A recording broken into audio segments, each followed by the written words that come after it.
Good morning, Bellevue Heights Church. Welcome to BHC Today.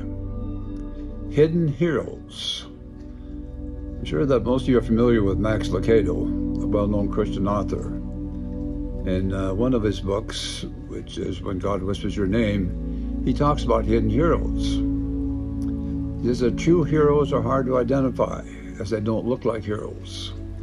He singles out John the Baptist as one example, especially when he was in prison, telling his disciples to ask Jesus' disciples if Jesus was the Christ or not. John the Baptist doesn't look like the prophet who would be the transition between law and grace. He doesn't look like a hero. Heroes seldom do. Max goes on to say that a hero can be next door and you wouldn't know it.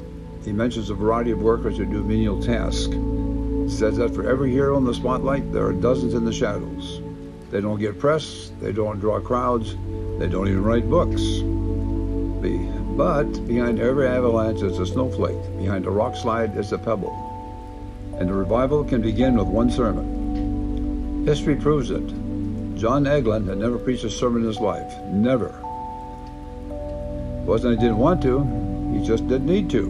But then one morning he did. The snow left his town of Colchester, England, buried in white. When he awoke on that January Sunday in 1850, he considered staying home. After all, who would go to church in this kind of weather?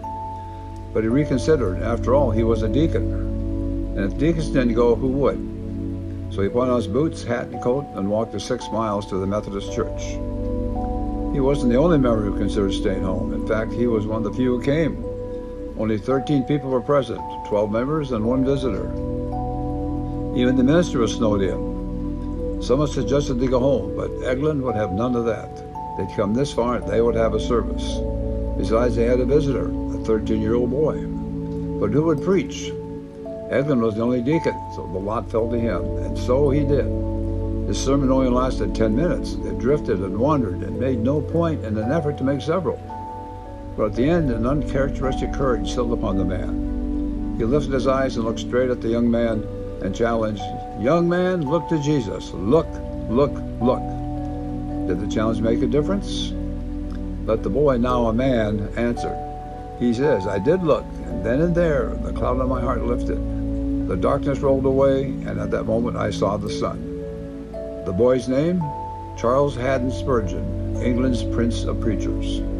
Did Eglin know what he had done? No. Do heroes know when they are heroic? Rarely.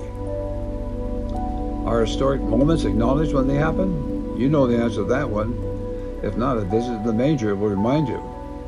We seldom see history in the making, and we seldom recognize heroes, which is just as well, for if we knew either, we might mess up both. But, says Max, we do well to keep our eyes open. Tomorrow's Spurgeon might be mowing your lawn, and the hero who inspires him might be nearer than you think. He might be in your mirror. Have a good day, everybody.